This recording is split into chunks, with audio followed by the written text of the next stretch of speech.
14 German interceptors were closing in on a battered group of bombers, leaking fuel and engulfed in flames, while a single pilot defied every regulation in the flight manual, ordering his squadron to stay put. He was about to attempt a maneuver never before seen in the skies over Europe. Everyone believed he was mad. Yet 5 minutes later, they survived, and the Luftwaffe faced a terrifying new reality. The winter of 1943 left a permanent mark on every airman based in England. Frost coated the cockpits. Breath turned to mist in their oxygen masks. Down below, the English landscape vanished under December's heavy fog, while high above, thousands of bombers etched white contrails against the gray war sky. This marked the peak of the combined bomber offensive. The 8th Air Force was fully committed to daylight precision bombing, a strategy born of American optimism and the belief that the Norden bombsight could drop a bomb into a pickle barrel from 20,000 feet. Theoretically, vast formations of B-17 flying fortresses would sweep across Nazi-occupied Europe, dismantle German war production, and return safely behind their own wall of defensive fire. In reality, it was a massacre. German interceptors attacked the bomber columns with systematic brutality. Messerschmitt Bf-109s and Focke-Wulf 190s climbed to altitude, aligned themselves nose to nose, and dove at the formations with closing speeds topping 500 miles per hour. This frontal assault became the trademark move of the Luftwaffe's day fighter units. It was savage, effective, and psychologically crushing. The bombers lacked forward-facing weaponry. Their nose turrets held twin .50 caliber machine guns, but the gunners had mere seconds to track, aim, and shoot before the enemy screamed past or tore through the group. Most B-17s were shot down without ever scoring a significant hit on their assailants. Every gunner, pilot, and German knew this truth. By December, mission casualty rates spiked above 20%. Whole squadrons vanished over the Ruhr Valley or the Schweinfurt rail yards. Crews endured their tours with fatalistic resolve, ticking off missions like days in a cell, aware that the odds favored death. Into this environment came thousands of young men who had never seen combat. Farm boys from Iowa, mechanics from Detroit, college dropouts, and factory workers who had volunteered or been drafted into a war that demanded they climb into aluminum tubes and fly into storms of steel. They learned formation discipline, oxygen management, and how to aim a gun through frozen gloves. But no one taught them how to survive the head-on pass. There was no manual for that, just acceptance and luck. The 8th Air Force tried tactics, tighter formations, staggered altitudes, fighter escorts when range allowed, but in late 1943, the P-47 Thunderbolts and P-38 Lightnings could barely reach the German border before turning back. The bombers flew alone over the heart of the Reich, and the Luftwaffe waited. The sound of it all was deafening and unreal. The roar of Wright cyclone engines at cruise power, the rattle of gun turrets swiveling on ball bearings, the crackle of radio chatter as pilots called out enemy positions, then the scream of diving fighters, the hammering staccato of 20-millimeter cannon fire punching through aluminum skin, the wet thud of rounds hitting flesh. And sometimes the terrible silence when an engine stopped or a wing folded and a bomber began its long fall toward the earth. It was into this crucible that First Lieutenant James Howard flew his 23rd mission. If this history matters to you, tap like and subscribe. James Howard did not look like a man destined to rewrite fighter tactics. He was quiet, disciplined, a thinker more than a talker. Born in Canton, China in 1913 to missionary parents, he spent his childhood surrounded by languages, cultures, and the constant hum of uncertainty. His father ran a medical mission. His mother taught school. Howard grew up watching people solve problems with limited resources and no backup plan. He returned to the United States for college, enrolled at Pomona, and studied pre-med. But the pull of aviation was stronger than anatomy. In 1937, he left school and joined the Navy as an aviation cadet. He washed out, not for lack of skill, but for a minor medical disqualification that kept him grounded. It could have ended there, For most, it would have.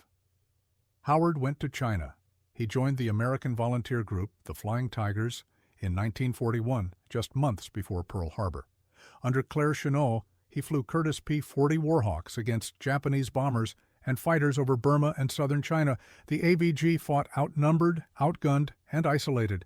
They had no spare parts, no reinforcements, and no margin for error. Survival depended on ingenuity, aggression, and the ability to think 3 moves ahead. Howard thrived. He learned to exploit the P-40's strengths, its dive speed, its ruggedness, its ability to absorb punishment and keep flying. He learned to bait enemy fighters into bad positions, to use the sun and clouds as cover, and to never ever fight fair. In 6 months, he was credited with 6 confirmed kills and became one of the AVG's most reliable pilots. When the Flying Tigers disbanded in mid-1942, Howard returned to the United States and joined the Army Air Forces. He expected to be sent to the Pacific. Instead, he was assigned to the 8th Air Force and posted to England as a fighter pilot with the 354th Fighter Squadron, part of the newly formed 355th Fighter Group. They were flying P-51 Mustangs, sleek, long-range fighters that would eventually become the most famous escorts of the war. But in late 1943, the Mustang force was still small. The bomber offensive was reaching its peak, and the losses continued to mount. Howard was older than most fighter pilots. At 30, he was a veteran in a squadron of 22-year-olds.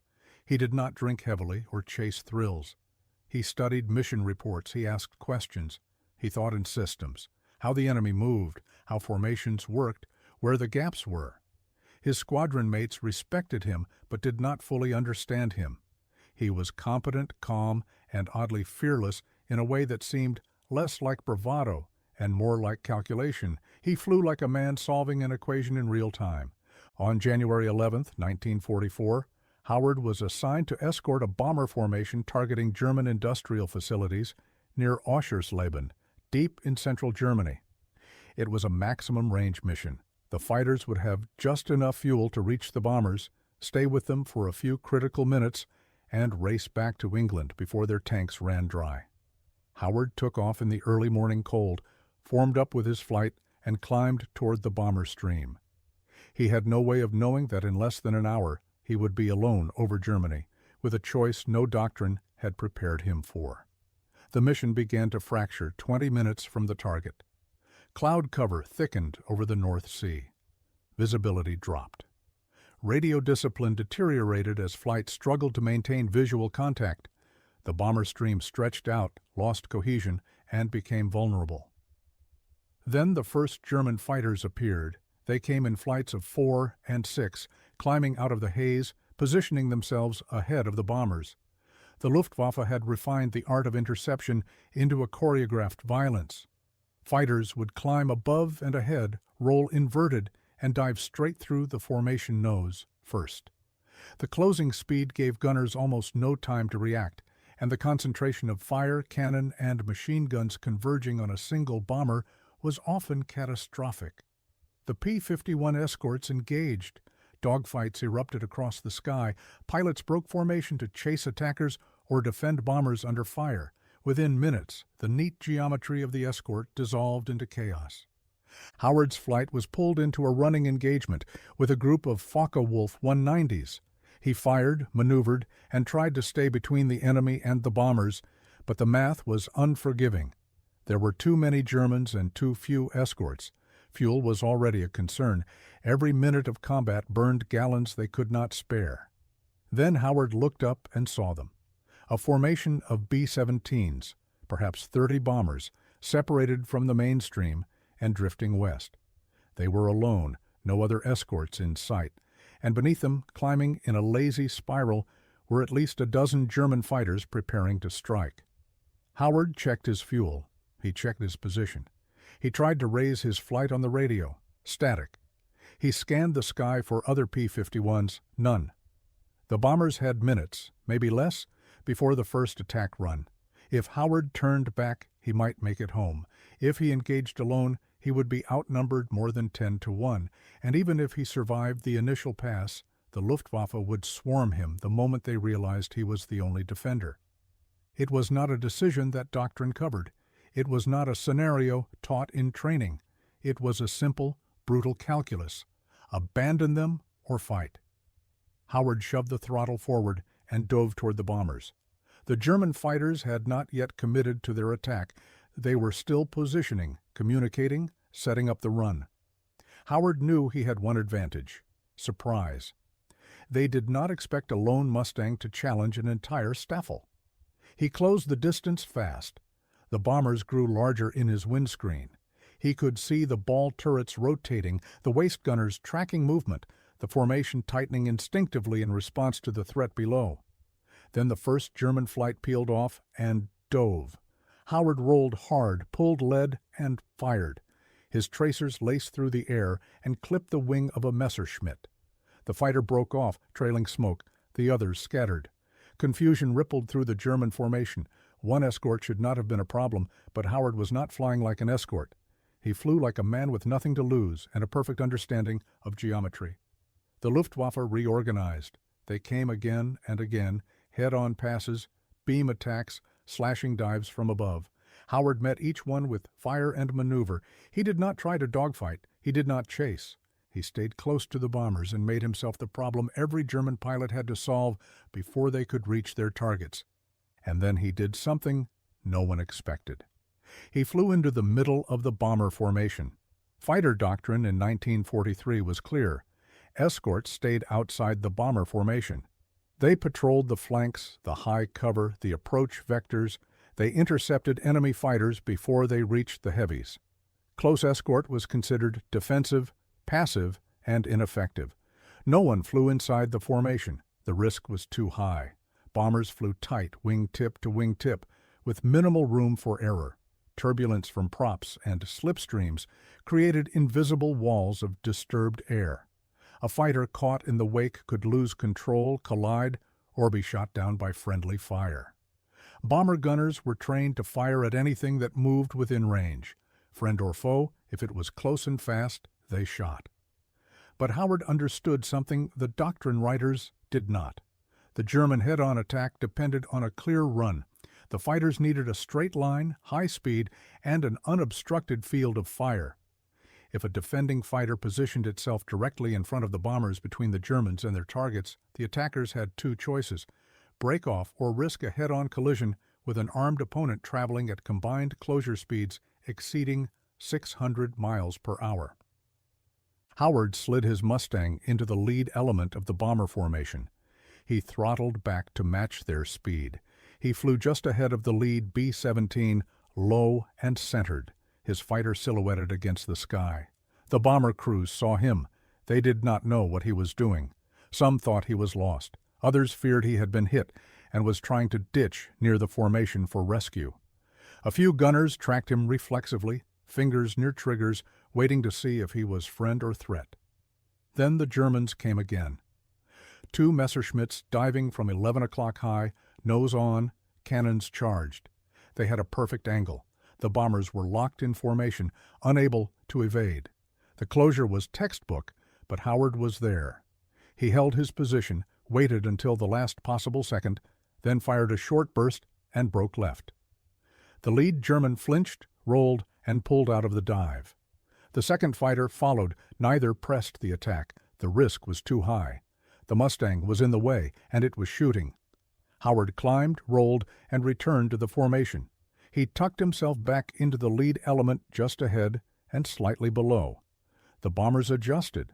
The pilots understood now. He was not lost. He was a shield. The Germans regrouped. They tried beam attacks. Howard met them from the side. They tried vertical dives. He climbed and forced them to overshoot. They tried coordinated runs from multiple angles. He pivoted, fired, and disrupted each one. The Luftwaffe was not retreating. They were persistent, skilled, and motivated, but they were also constrained by physics and risk tolerance. Every pass Howard contested was a pass that failed, and every failed pass burned fuel, morale, and time. The bomber gunners began to coordinate with him. They held fire when he maneuvered, giving him space. They called out threats over the radio. They watched his 6- and covered his blind spots. An unplanned, unspoken partnership emerged, one fighter and 30 bombers working together against an enemy that outnumbered them all. For 30 minutes, Howard fought alone. He burned through ammunition. He burned through fuel. He took hits, small caliber rounds that punched through his fuselage and missed critical systems by inches. His engine ran hot. His hands ached. His vision tunneled from adrenaline and oxygen debt. But the bombers held formation, and the Germans began to disengage. The moment Howard's fuel gauge dipped below reserve, the Luftwaffe broke off. It was not a retreat. It was a calculation. The bombers were nearing the edge of the target zone.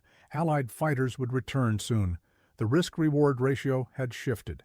The German fighters peeled away in pairs, diving toward lower altitude and disappearing into the cloud deck. Howard watched them go. He did not chase. He had no fuel, no ammunition, and barely enough airspeed to stay aloft. He eased his Mustang out of the formation. The lead B-17 wagged its wings, a silent acknowledgement. Howard returned the gesture, rolled level, and began the long glide back to England. His engine coughed twice, fuel starvation. He adjusted the mixture, leaned it out as far as he dared, and coaxed another 10 minutes of power from a nearly empty tank. The English coast appeared through the haze.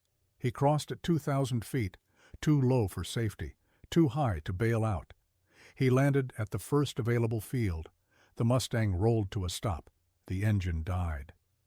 Howard sat in the cockpit, silent as ground crew ran toward him. They found bullet holes in the wings, the tail, and the fuselage. They found an engine that had been running on fumes and prayer. They found a pilot who had flown deeper into enemy territory, stayed longer under fire, and engaged more aircraft than any escort mission on record. But they did not find a scratch on him. Howard climbed out, filed a brief combat report, and said little. He mentioned the bombers, the Germans, and the maneuver. He did not embellish. He did not claim certainty. He simply described what happened. The bomber crews told a different story. When they landed back at their bases in England, they debriefed with intelligence officers and recounted the mission. They described the lone Mustang that had stayed with them for half an hour. They described the pilot who had flown inside their formation, absorbed attacks meant for them, and turned himself into a moving roadblock against an entire German fighter group. The gunners estimated 14 separate enemy aircraft engaged. Some said more, all agreed on one thing. Without that pilot, they would not have made it home. Word spread quickly. Within days, the story reached 8th Air Force headquarters. Commanders reviewed Howard's report, cross-referenced it with bomber crew testimony, and analyzed the tactical implications. What Howard had done violated protocol. It was reckless by the book, but it had worked. And in a war where bomber losses were crippling morale and operational capacity, results mattered more than orthodoxy. In April 1944, James Howard was awarded the Medal of Honor. He was the only fighter pilot in the European theater to receive the nation's highest military decoration. The citation praised his courage, his skill, and his selfless devotion to the bomber crews under his protection. But the citation did not mention the one thing that mattered most. Howard had not fought out of blind heroism. He had fought out of logic. He had seen a problem, analyzed the variables, and executed a solution that no manual had predicted. He had turned himself into a weapon not through firepower, but through positioning. He had understood that presence, not kills, was the key to disruption. And in doing so, he had revealed a flaw in German tactics that no one had exploited before. The head-on attack had been the Luftwaffe's most effective weapon against American daylight bombers. It relied on speed, shock, and the bombers' lack of forward firepower. But it also relied on a psychological truth. Escorts stayed outside. Fighters protected bombers from a distance. They did not get in the way. Howard proved that assumption wrong. Within weeks of his mission, the 8th Air Force began to train escort pilots in close-in defensive tactics.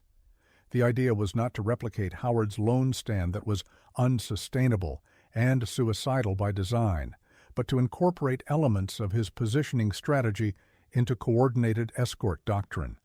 Fighters began to fly tighter to the bombers. They positioned themselves along the attack vectors most likely to be used by German fighters. They did not wait for threats to develop. They preempted them. The mere presence of a fighter in the path of a head-on run forced German pilots to hesitate, adjust, or abort. Loss rates began to decline. It was not immediate. It was not the only factor. The introduction of long-range P-51 escorts, improved formation tactics, and attrition of Luftwaffe pilots all played roles.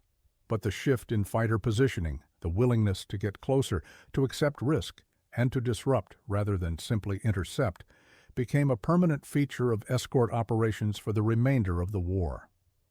Bomber crews noticed the change. They felt safer. They flew with more confidence. And they spoke of Howard's mission as proof that one pilot in the right place at the right time could alter the course of a battle. The Germans noticed, too. Intelligence reports from captured Luftwaffe pilots referenced American fighters that refused to leave the bombers, that stayed close even under fire, and that made coordinated attacks far more difficult. The tactic did not stop German interceptions, but it reduced their effectiveness. And in a war of attrition, that was enough. Howard returned to combat. He flew additional missions, trained new pilots, and continued to refine his approach. He was not a natural self-promoter. He did not give interviews or seek recognition. He flew, fought, and survived. By the end of the war, he had been credited with 6 aerial victories in the European theater on top of his 6 with the Flying Tigers.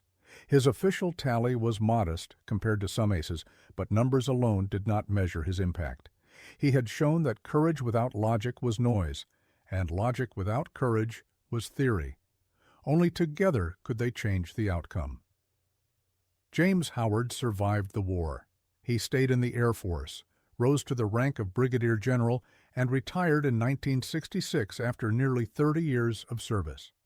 He lived quietly in Florida, far from the spotlight, and rarely spoke publicly about the mission that earned him the Medal of Honor.